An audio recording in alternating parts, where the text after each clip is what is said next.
See kind of what it sounds like.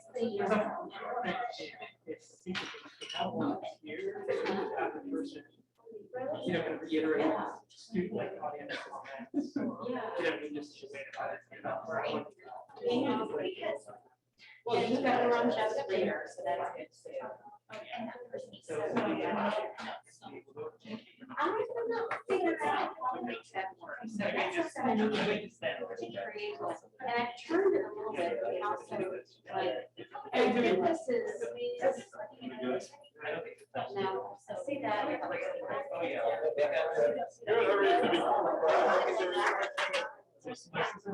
So far it's going. I mean, October is Okay, I'm moving away. Moving away. But you're going to introduce. Is there anything you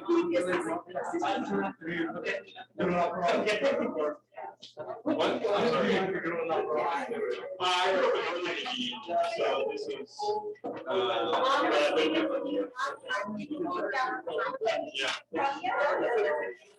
yeah, it was much worse up there. How excited to be able to Yeah, in person.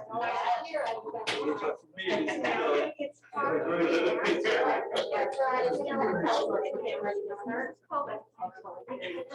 Yeah, so I think for the sake of time, and sort of capitalizing on an opportunity that, ideally, I think maybe have some more time for conversation at the end of the formal presentation. I want to welcome you on behalf of the Faculty Development Program to the second in our Brown Bag series, and it's nice to see some recurring faces who have been to a lot of our talks, and so thank you to all of you. To those of you who have just come to this talk, I want to encourage you to keep an eye out in your email about future Brown Bags that are going to be happening and future food for thought sessions as well. Today, we have with us Dr. James McGrath, who is the Goodwin Chair in New Testament Languages and Literature. Dr. McGrath teaches in the Religious Studies program. That's the official name now, right? It changed this year to Religious Studies. He teaches in the Religious Studies program. And today, he's going to be talking to us about the research that developed and manifested itself in his new book, which is available down in the bookstore. And so it's titled today, What Jesus Learned from Women. And with that, I turn it over to James McGrath. So if we could all welcome him. So it seems like the remote control is not working, and so I will stand here and push buttons and make it work. Usually, as an introvert and being somewhat shy, although I hide it well, you have to if you're going to be an educator, but I'm usually disconcerted when there's like a big version of my face on the screen. But in the context of the pandemic, I'm glad you can actually see me, because this is not quite the same. So there we go. But hopefully, you've had at least a little bit of introduction. Maybe you just came because you heard there were snacks. I don't know. But it's always a debate when presenting on one's research to one's colleagues, fellow members of the Butler community, knowing that there will be faculty, staff, students from a range of backgrounds, none of whom work precisely in one's own area, but who may have different degrees of interest and different specific interests related to one's topic. It's not like some topics where you can presume that nobody's interested, so you can just assume a level playing field. I find that in my courses and in my conversations, just the mention of Jesus, usually there is a range of interests and of varying sorts. So I'm going to say a little bit about the book. I'm not going to really try to elaborate too much on the content. I will try and do that enough that makes you want to run down and get what I think is probably the only copy in the Butler bookstore. I've only got one at the moment.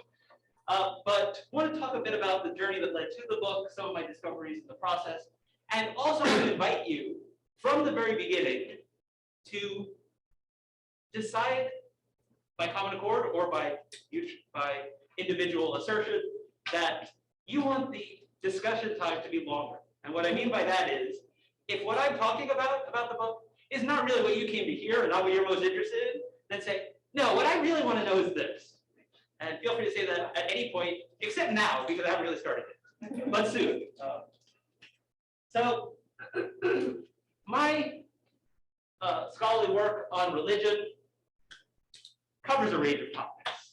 Some of you have heard me talk about intersections with music, science fiction, various things. But my main field started out as, and continues to be, New Testament, early Christianity. And in particular, in recent years, I focused quite a bit of my research attention on the historical figure of Jesus.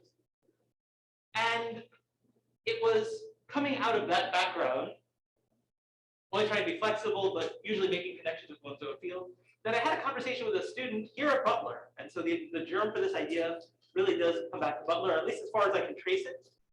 And for those of you who haven't written a book or something like it before, by the time you've written the book, sometimes it's really very hard to track down exactly where the idea started and the first seed came from. But I know that the decisive moment happened not just at the Butler campus, but through a conversation with a Butler student who was interested in exploring the intersection of her own Christian faith and her identity as a feminist. And so I immediately started to think of two main options for her. One was recommend somebody else who might be able to do contemporary theology and feminism, things like that, that might be more up their alley than mine, or find a connection with the kinds of things that I work on. And so I started thinking, well, what can you do about the historical Jesus? Well, if this is going to be an honors thesis, you should be at least trying to break some new ground, not just recovering things that have been done. A lot has been done about women in the early Christian movement, women as disciples of Jesus, women who've learned from Jesus. And so one of the things I often do is flip things on their head. And so I said, well, what about what Jesus learned from women? The student's response was complete lack of interest in that topic. She did go on to write a really great honors thesis on something completely unrelated to that. But I still give her a word of thanks in the preface to the book because I thought the idea was worth pursuing, even not as an honors thesis. And so I ended up writing something on it myself. And there were some obvious starting points, and so I do start with those, and I'll mention these at least briefly for those who may wonder what the obvious starting points are, because sometimes when you talk about the subject, people's reactions can vary from, well, of course, to, and there are sort of theological reasons for that, which we may talk about that later. But unless you deny that Jesus was a human being, which some people do in practice, if not in theory, then you've got one definite woman who influenced him, his mother. And that just goes without saying, because if one's mother is alive and is bringing up a child, then there's an influence there, right? More than that, though, right? Because that's not a book's worth or even a chapter's worth of discussion right there. But what's interesting is that if you start to look at what the New Testament says about Mary, which isn't all that much, but it's more than some of the other women in the New Testament, we actually are presented with parallels between what Mary says and what Jesus says. And that we get in particular in the Gospel of Luke. And the Gospel of Luke is the only one in the New Testament that specifically mentions Jesus learning. It says that after a little incident where he, at age 12, does a little disappearing act that his parents are like eventually track him down in the temple. It says he went home, he was obedient to his parents, and it says he grew in wisdom, and there's a word that either means stature or maturity. I go with stature just because I'm still hoping I'll grow a little bit in stature, but maturity probably is just more likely in the context. But either way, grew in wisdom, right? That's learning, right? And so that much is clear and is explicit there. And so when you have that said, mentioned explicitly in the Gospel of Luke, which also presents things that Mary said, doesn't do anything similar with Joseph, interestingly enough, right? The father figure in Jesus' life, and presents Jesus as emphasizing similar things. I think we're supposed to draw a conclusion that some of what Jesus emphasized, he got through his upbringing. He got from his mother. So there's a famous passage. I won't read these passages. I'm always going to try and put at least a little bit up on the board and mention a few highlights for your information and tell you where to find it if you want to get more. One convenience teaching things related to biblical studies in this day and age is you can say this passage and people can pull out a phone and can find the passage very easily. So He's shown his strength out his arm. He's brought down the powerful from their thrones and lifted up the lowly. I think of things that are emphasized in the teaching of Jesus. The last will be first, the first will be last. He's filled the hungry with good things and sent the rich away empty. Well, many people know the Beatitudes in the Gospel of, according to Matthew, a bit better, where Jesus is depicted saying, We are sharing the first slide, so I need to go in and let's make see that. sure that we are sharing the PowerPoint. correct. Okay, Is this PowerPoint. it right here? Yeah, let me go back and see. So that way they're all looking at the same thing. Yes. We're good, thanks. Is that good? Sorry, Zoom audience, we're back where we need to be. Okay, and I will happily, anyone who missed a slide, I'll say two things. One is you didn't miss much, because there wasn't much on that slide. The other thing is, if you'd like to see it anyway, send me an email, jf.mcgrath@butler.edu, and I will happily share the slides with you. Not that they're much to look at. In Luke's version of the Beatitudes, right, where Jesus says, blessed are, it's blessed are you who are hungry. Blessed are you who are poor. And it adds some woes. Woes to you who are rich. Woes to you who are full. And so a lot of these things reappear. And the resemblance is even more striking in the Gospel of Luke than elsewhere. The other one that is an obvious starting point, although it's a bit more controversial, is a story about a Syrophoenician woman, sometimes said a Canaanite woman, in other words, a woman from the region of where Tyre and Sidon were, on the Phoenician city-states, Israel's neighbors. Jesus refers to her as a dog. It's an infamous saying. And she has a clever comeback, and so most interpreters take this to be an indication that Jesus' mind is actually changed by a response. In our earliest gospel, the Gospel of Mark, the woman comes, begs for her daughter to be healed by demons. That was how illness was explained in those times. And he says, let the children be fed first. It's not fair to take the children's food and throw it to the dogs. And while there have been attempts to soften this and say, well, it's like cute how little puppy dogs. Even so, if you're contrasting the children, right, your own people, with others who are dogs, even if they're two puppies, it's still insulting. Yeah. Right? So there's really no way to avoid there being an element of insult here. And then she answered him, sir, even the dogs under the table eat the children's crumbs. And so he responds to that saying, you may go, but even it's left your daughter. So he decides to do it. He gives in. The immediate response is not very favorable. It's like, okay, right? It's almost like you win. Right? I imagine Jesus being kind of possibly impressed, but at least in the long term, I think possibly moved, having his mind changed. And there's a saying which often appears earlier in the Gospels, right? The Gospels don't like put things in order, which I think logically must have been a later incident, where Jesus talks about a person who is non-Jewish and who thus not part of his own people, and who indicates great faith. And then Jesus says, right, many are going to come from the east and the west and take their seats with Abraham, Isaac, and Jacob, the patriarchs of Israel, essentially at the Messianic banquet, right, at the feast of the age to come. And so there, he's got them eating at the table. Right? And so here, there's another example, and even though this is often said to be an indication of Jesus' mind being changed, in the book I explore some of the ways that I think this incident may have actually impacted Jesus' teaching, some of his famous parables, things like that, in a direct way. So far, so good. But one of my concerns was, right, if there isn't much more to it, then I have a very thin book.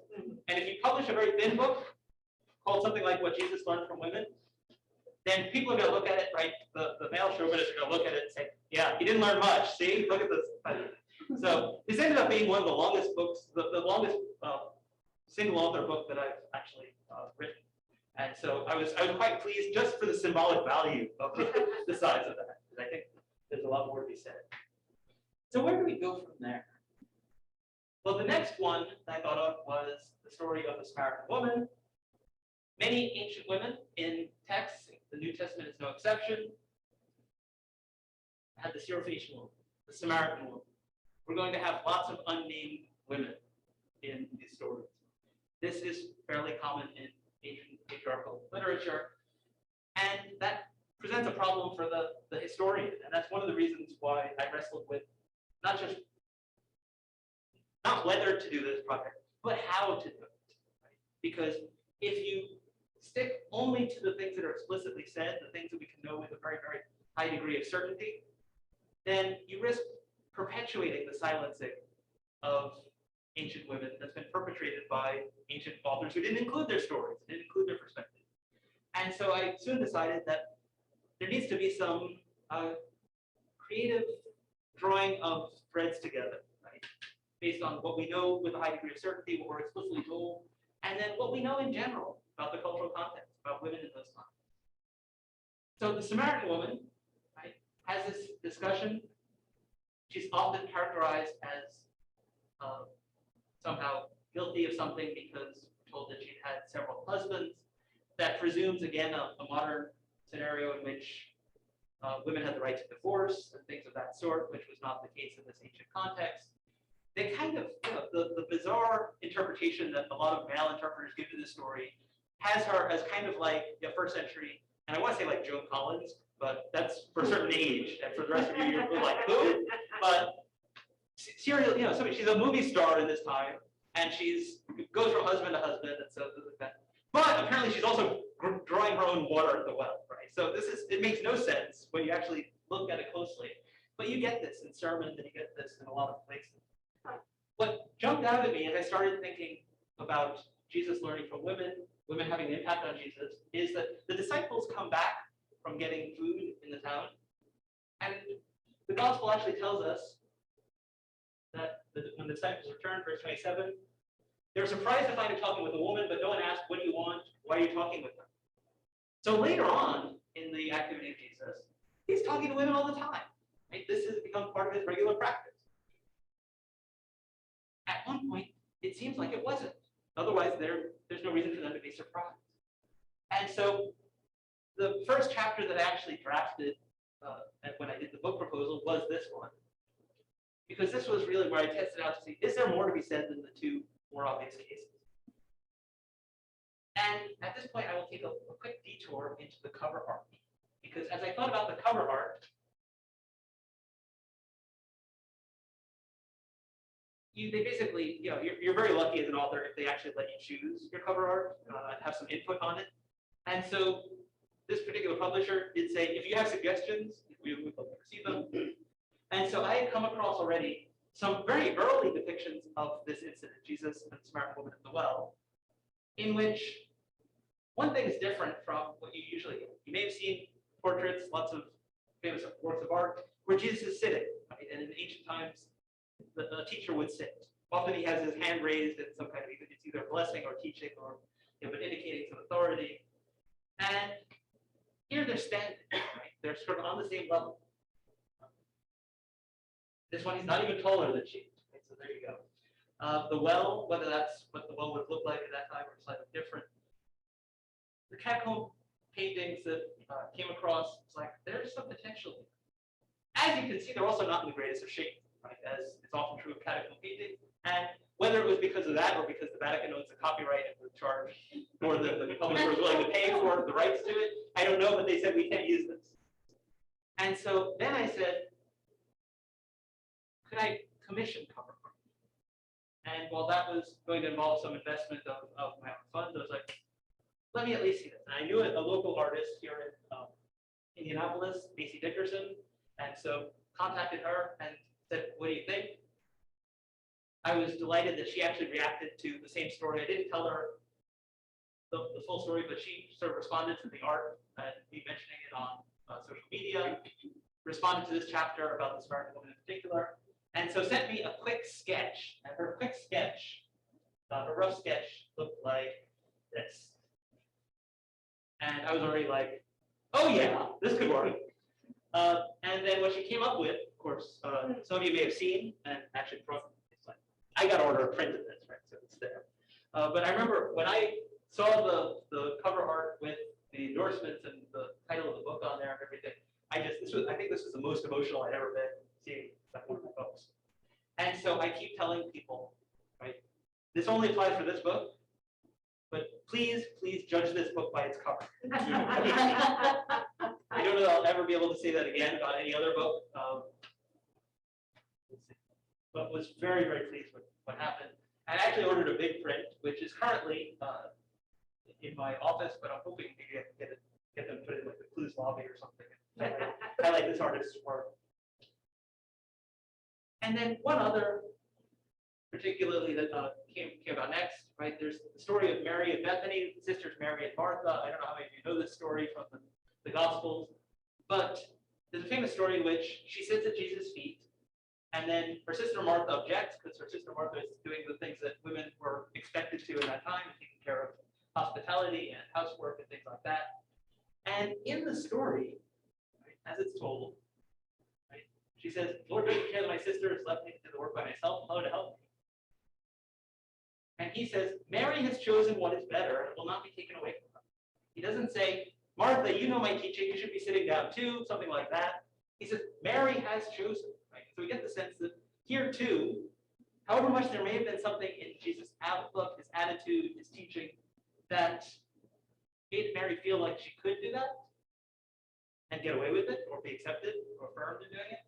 She does this, and Jesus then says, she's chosen, and there's a bit of a pun in there, like the better portion, like the better slice of what's on offer, and it won't be taken away from her. Some of you know I like puns. In this case, I resisted the temptation to put it in the title, but I was very tempted to call this chapter Martha simmered while Mary stirred the pot. But that's a pretty good summary of what happened. But knowing Martha, I'm pretty sure she was not quiet afterwards, and probably pointed out to Jesus that if women are doing the things that women traditionally do and learning, then women are doing twice the work and getting some access to educational opportunities they may not have had before, but that's still not fair. And so some of Jesus' teaching about men serving, right? The fact that one of the words that becomes a term for a person in a particular position of responsibility in the church, deacon, comes from a word meaning servants. Probably indicates that, although we're told more about what Mary said on that, I'm pretty sure Martha held her tongue for the moment, but after the guests were gone, had a few choice words with Jesus. And I think we see her influence as well. So there are some big discoveries in this, some things that really got me excited. I will try to resist the temptation to say too much about them, because you didn't come here to hear me like basically tell you everything that's in my book. But there are a couple of highlights, two chapters that really stand out to me as I think about it. One is a chapter that I didn't expect to write, because there are a number of women whose stories, it's like their stories have got to be interesting, but we just don't have enough to go on. And so there's only so much you can do if you're told so little that you can't really feel like you can say anything. And one such person is a woman named Joanna, right? This would be the wife of Cusa, who is a property manager for Herod Antipas. And there's a suggestion has been made that this might be the same person as somebody who's mentioned in Paul's letter to the Romans. In the last chapter, he sends greetings to somebody named Junia, right, a woman's name, who is widely revered among the apostles, so is either held in high esteem by the apostles or perhaps even an apostle, right, an emissary sent out herself, and who was in Christ before him. So in other words, was a Christian before he was. And I was a little skeptical because, yes, the names are similar, and in the case of Saul and Paul, and there are lots of instances where we have people using a similar sounding name, moving between linguistic environments, right? One Jewish name and then Greek or Latin name. But both because I wasn't sure that there was enough evidence to go on, and because I didn't want to reduce the number of women that are featured, because if you combine two and identify two, and the church has a long history of doing this, let's see, we've got a Mary, and an unnamed one. Okay, same person, here we go. And, oftentimes in a way that ends up being uncomplimentary to at least one of the characters involved. But as I started pulling at these threads, it seemed like these things could link up. Right? So Joanna is the wife of Cusa, right? So that's a Nabatean name. The Nabateans are the people who live in Arabia, famous for building Petra, right? So you may have heard of them, or you may see pictures of some of what they accomplished. And Herod's family had relatives on that side. They had Idumeans or Edomites, Nabateans in their family tree. And in fact, Herod had married a Nabatean princess, but then divorces her, and that story gets explored in the Gospels, but we don't have time for that necessarily. Why does Paul, when he's not yet a Christian, why when he's persecuting the church, does he start there in his sort of his home base, the place where he lives, and is apparently grown up in Jerusalem, and then go to Damascus next? Not an obvious thing to do. Damascus was ruled over at that time by a king named Aretas, who was the king of the Nabateans, the Arabians. After he has that experience that turns him around, he goes to Arabia, and scholars are baffled. And so I suddenly realized that we might have an explanation for why Paul was so adamantly opposed to this group. If you've ever seen some group that you thought is, at least a little bit odd, maybe a little bit suspect, or maybe like really bad news, you're like, yeah, that's terrible, right? If one of your family members gets involved in that, suddenly you're like, this is, you take a different sort of stance. And that may be some of what motivated Paul in his opposition to the Christian movement. And then we have an explanation why is he going to Damascus, and we have an explanation why he's going to Arabia afterwards. He's perhaps making amends with some of those that he sort of started out harassing, exploring these connections, because one of the big discoveries for Paul, right, as he has this turnaround, is that he thinks that Gentiles, non-Jews, can have a place in this kingdom, right, and in this movement. And maybe it was, in fact, his relative's marriage to a non-Jew that actually was one of the reasons why, her acceptance in this movement, that was one of his motivations for opposing. And so once he changes his mind about her and her involvement in it, it's a logical connection to draw. And so there seem to be too many things that seem to meet up without me having to force them once I tried exploring this. And so that was exciting. And I go into a lot more detail that I will here. Another one is the famous story that's found in later manuscripts of John 8. Some of you may be aware that it's not found in the earliest manuscript. But a woman who is accused of adultery is brought to Jesus. If you know the expression, let the one who's without sin cast the first stone, that's where it comes from, for that story. And so one of the things that exploring that story gave you a chance to address was the difference between canonicity, in other words, is it part of the New Testament originally, and historicity. Because most scholars are absolutely persuaded it wasn't originally part of the Gospel of John, but it's a story that seems to be known early. And perhaps, the most likely reason why it's added and gets accepted once it's added is that lots of people were telling this story and they just couldn't believe that it wasn't actually in there anywhere. So they thought they'd rectified it. Another thing that's important in this story is that we're told it's the Pharisees who bring this, or involved in bringing this woman to Jesus. And they specify that the law requires that she be stoned to death. And there are things we know about Pharisees that oftentimes New Testament scholars don't discuss, and interpreters of this story don't discuss in talking about it. If I ask if you've been exposed to Christianity in any way, chances are you hear Pharisee, your first impression is not something positive.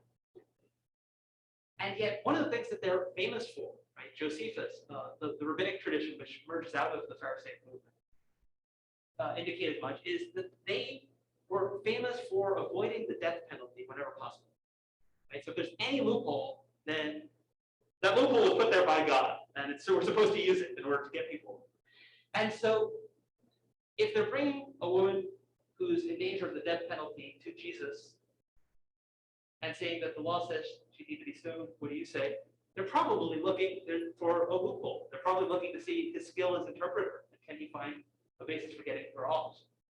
And that leads to the question, well, why is this an issue in the first place? Because one thing interpreters have noticed, you'll be happy to hear, right? Male interpreters often miss a lot of things that female readers consider very obvious. But you don't need to know a lot about either biblical law or the Bible or anything else to know that committing adultery takes two people. Presumably you could have more than two. We won't get into that right now. But you need at least two. And this one woman is brought on her own and accused. And she's brought to Jesus by these people in the temple, right? So if you've seen movies where they're out in some barren landscape holding stones ready to exit, it's like that's not what's going on.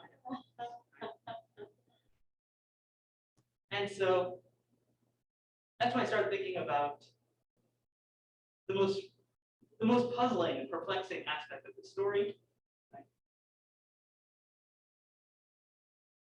Jesus bent down and wrote with his finger on the ground. They kept on questioning him. He says the famous words about casting the first stone, and then bent down and wrote. And how many of you had already read this story at some point or heard this story at some point, and I've always wondered, what was Jesus writing? Like, everybody wants to know. If you're not going to tell us, don't tell us he was writing, right? Because you're just making us, you're frustrating us as readers. And that's when, as I was thinking about this woman's story, that I remembered an article I'd seen in Biblical Archaeology Review about tiles that have been found from the floor of the Temple of Jerusalem. There's this Temple Mount Siftic project where rubble that had been cleared away, right, from some points in the past had been excavated. They found the tiles. They can deduce from the shape and the number of them roughly the kinds of patterns that they were in. If the patterns were slightly different, it doesn't really matter for my point, which is if you trace your finger on this, is anybody going to be able to read what you write if there's dust on it? And if this is in a well-trafficked area, even if Jesus has like some less ornate tiles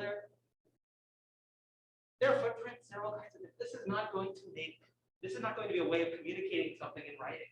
And so that can't be the point of this action. So what is the point of action? Is it just to avert his needs? Is it just to give him time to think? Maybe on some level. Is he looking at these things and like actually drawing a mental map? Like you get the bulletin board with the pins in the detective's room. It's like, let's see if we can put these pieces together. Right? But I remembered that there is actually a specific text in the Bible that mentions dust on the temple floor and writing and a woman being suspected of infidelity to her husband. And in this case, because they mentioned stoning, one of the things that becomes clear is this is most likely a betrothed virgin, right? So you can still be executed if you're unfaithful because that's still considered a binding agreement. But this is a young girl. And so whatever was involved here, from our perspective, right? However, whatever her involvement, whatever her, this is best case scenario statutory, right? Something like that. And so I found myself really getting worked up and emotional about this, this person. What's the story behind it? And so this story in John 8. If you want to read it, I will not read this to you. You'll be here. Numbers chapter 5, right? But it talks about this ritual. It's something that clearly reflects the inequality of the ancient world, but it's also an interesting case, right? Because in some cultures, if a husband suspected his wife, she had really no recourse. And in the law, right, in the Jewish law, there was a law that said that a suspicious husband would bring his wife to the temple, and they would make her take an oath to swear that she had been faithful to her husband. And then they take dust from the temple floor and they write curses on a bit of paper, and then they wash them into the water together with the dust from the temple floor, and they make her drink it. And this was supposed to be essentially something that a ritual that would cause her to miscarry or become, to have her. It basically says her wombs drop out if she was guilty, and otherwise she'd be fine. There's no similar thing for a jealous wife to do to the husband. So there's an inequity here. And one of the things we learn from rabbinic tradition is that because people were either disregarding this or there's so much adultery that they're thinking this is just not useful anymore, they actually discontinued this practice. And it's associated with a rabbi who lived at the same time as Jesus. And so one intriguing possibility is that they had actually discontinued this. Maybe even some of those who were in favor of being discontinued said, this is unfair to women. Let's get rid of this thing. Let's stop doing this. But if you change one ritual, you change one aspect of the system and don't change the larger system, then you don't solve the problem. And so this could have provided a loophole in the case of this young girl. Right? They could have subjected her to this test, and as unfair as that practice might be, they would have left it in God's hands, and there would be no stoning. Now they're saying, well, she's pregnant, the husband doesn't, the fiance says it's not his, what are we going to do? And so Jesus doesn't solve the problem for them, but I think in the process of writing on the ground, in the dust on the temple floor, he drew attention to the fact that the discontinuation of this ritual, without addressing some wider issues, left things unresolved. Yes, of course, there's a chapter on Mary Magdalene. Just not going to talk much about her because she gets all the attention, right? But she gets attention oftentimes in ways that are unfair, inaccurate. She's mentioned very briefly in the New Testament, at least during the time that I'm addressing. Right? So she seems to have been a leader in the subsequent church. There's some debate about her authority, but as a woman, there's none of this. She was a prostitute that involves combining her with another woman who is unnamed and who almost certainly is not her.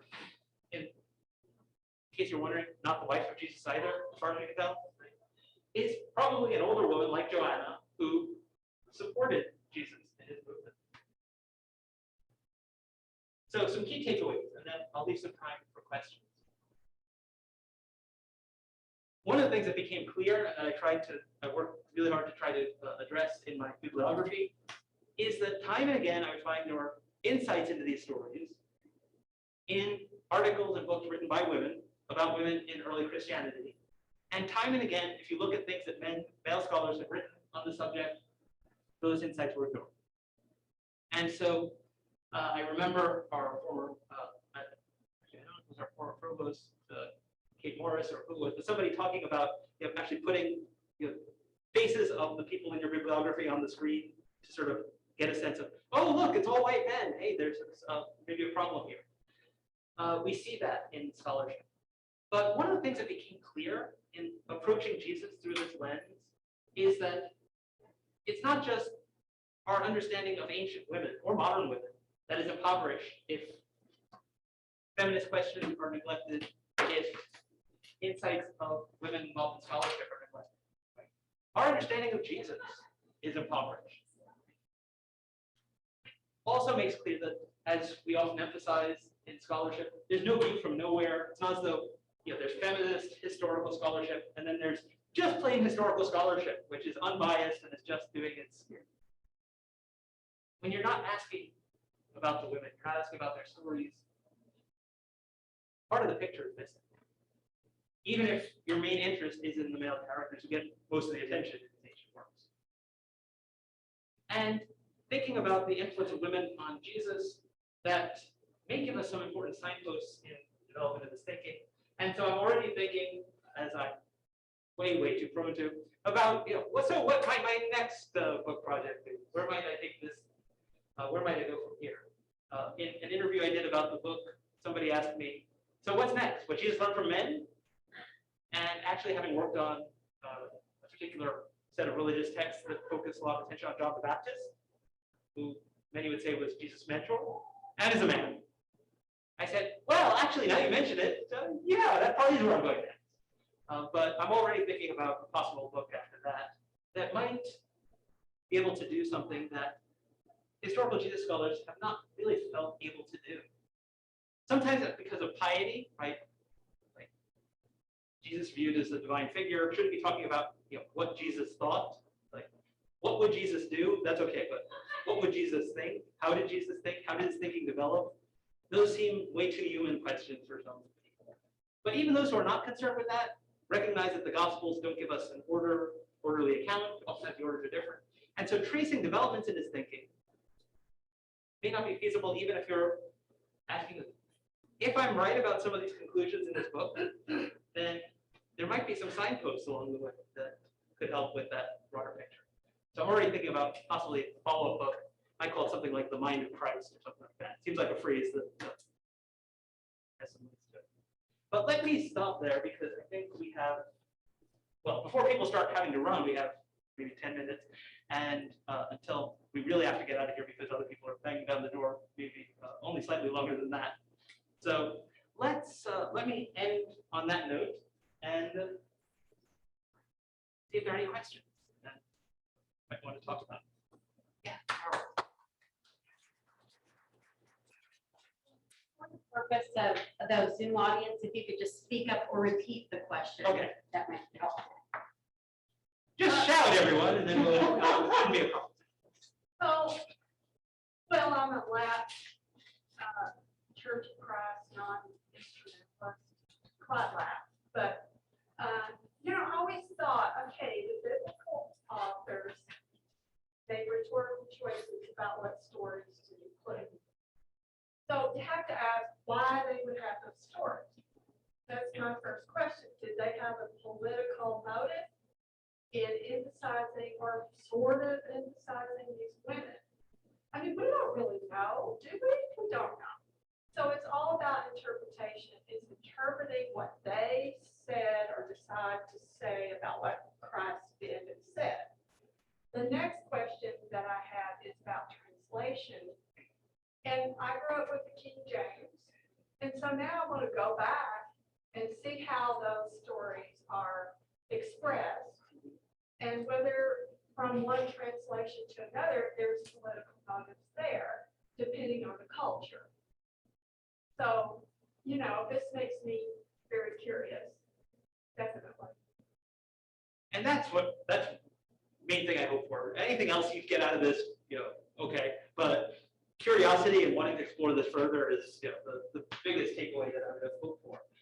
In terms of translation, translation can make a difference. And who's translating often impacts the impression that you're given. And sometimes that distorts our picture of it. And there are countless examples of that, and we can explore them if you're interested. But let me turn to your first question, which is, what do we know? What does the inclusion of some of these stories tell us? And that's where I think there's something actually really significant that we can say about this, right? Because one reason why scholars, historians, looking at the figure of Jesus oftentimes are skeptical of our earliest sources and leave us with very little that they feel we can say with a high degree of confidence, is that there's no question that our earliest sources are biased. Right? They like Jesus. That's why they're telling his story. Right?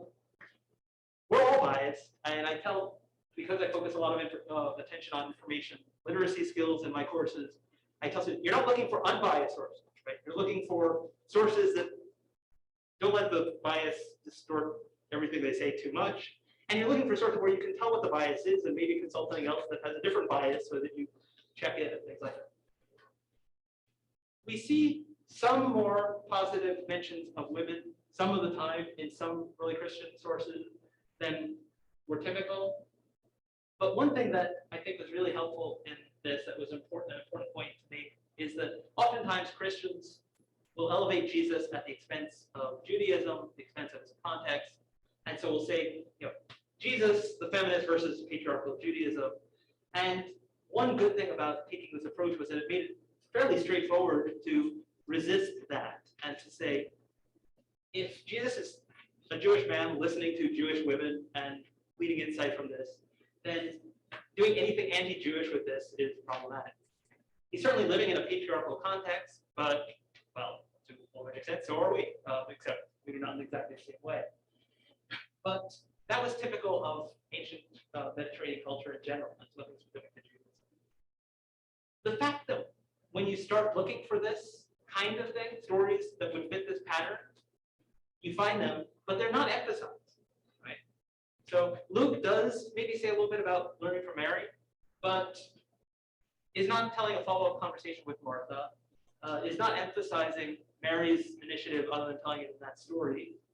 And it just pops up in John, and then it pops up in Mark. And then when you start seeing a pattern emerge that isn't something that is really being emphasized and highlighted by your source, that's when historians think, this is probably just there, right? It's percolating through, even though it's not being emphasized.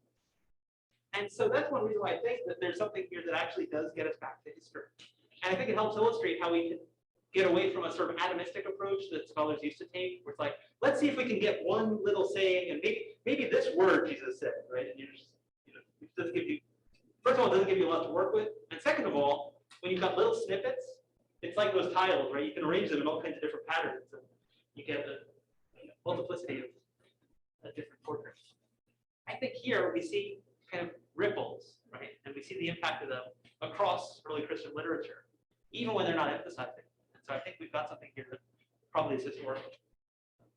I think, Yeah, I just want to go back to the woman with the adultery and the dust. This Yeah. thing really fascinated me, the idea. And did you say that they wrote oaths, or what did you say that they so wrote? they would write curses, right, on a Curses, scroll, and then okay, they and would they bring them- basically wash the ink from the scroll. So thus put the Yeah. curses into the mixture with dust from the temple floor. And then she was supposed to drink Yeah. it. And was that supposed to make her miscarry?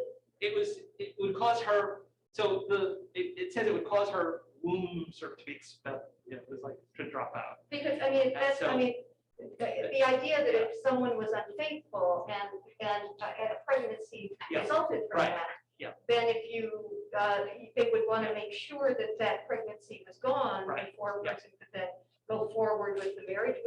After this ritual, was it all right for the woman to marry the man that she was promised to, or what? Just I mean, historically, this was sound fascinating. Yeah, and how many people actually had, developed, had some kind of, medical issues and complications of miscarriage because of stress caused by being subjected to this? Bacteria. Or other things, right? Yeah, there are all kinds of aspects of this that are troubling. So what do you really want to know about the ritual? It So just the seems like idea was, it did. if after it this seems- ritual was Yeah. done, that cleansed her, was that the idea? Well, That she could, It was Mary? expected that she would, she wouldn't belong to this world after that. It says Oh. she'll become an execration among her people. And let's see if I can move this out of the way. Let's see the- so it was a punishment. If But she's guilty, Yeah, right? if she's guilty, then it'll cause her pain, her rule will fall, she'll be an execration to her people. So But if the she, impression we get is that is this this like the causes her harm. dumping the witches, from Salem? Is this the idea that if she's guilty, she'll miscarry and that'll prove that she was unfaithful, and if she doesn't miscarry, then she's Yeah. okay, or? Well, if she doesn't miscarry and if nothing happens to her, then she's immune and she's able to conceive children. She's considered clean. She's not Okay. guilty, right? So she's exonerated. And so, in a sense, right, if you're in a context in which you're not able to completely eliminate patriarchal culture, having a ritual that kind of takes the jealous husband and says, "Look, she's fine. So it's not. It must be yours. Stop worrying. Get over yourself." Then, in some sense, that's better than nothing, right? Or letting the woman just be either divorced summarily or executed based on suspicion or other things. But it's still a problematic and unfair practice, right? And the point, I think, in the story is that when you get rid of the unfair practice, but not the wider unfair assumptions and unfair culture and unfair system, then sometimes people who might have actually been saved by this little loophole in the unfair system actually might suffer more, even if some people are not subjected to this at all and are spared. But the impression we get, certainly the Mishnah and other rabbinic sources talk about the woman probably, becoming an execration among her people is probably, is eventually judged by God, and so probably will die from whatever, is inflicted on her by this. The fact that she presumably, not only miscarries but becomes unable to conceive, even though it's not said explicitly, I don't think that this man is going to be taking her back as a wife, right? Because she's not going to be able to fulfill the function that wives were expected to. So, yeah, there's a lot of stuff in the Bible that people are not as familiar with. So those who need to leave, I'll say thank you for coming. 12:50, and I know some of you may have 1 o'clock thing. If there's any other questions for people who are still here, it's fine. Otherwise, I'll hand back to Chris or Carol or whoever wraps things up for today. And you said there's one book right now remaining in the bookstore. I believe so. Okay. Or it's available on Amazon. It is available on Amazon. You can even get it on your Kindle, which It will be available as an ebook in the library, and then we also have a physical copy coming to the library. All Great. right. Library edition. good. Yeah, thank you so much. Great, thank you all, and hope you find the book interesting. If you manage to get hold of a copy. And you said this is print That you have. this is not gonna So she needed it digitally because it's Yeah. going to be, because it was gonna be for cover art. So, which means you can order prints. Like, if you want this on your wall, you can get it. Yeah, I will tell you where to find it if you can. But by all means, take a look. If you want to see the big one, it's in my office, and I'm hoping that we can actually put it somewhere. It seems like we display all kinds of art on campus that has at least some Butler connection, or sometimes none at all. Maybe we can. I would love to highlight it because I'm pretty happy with the result. All right, thanks a lot. Thank you.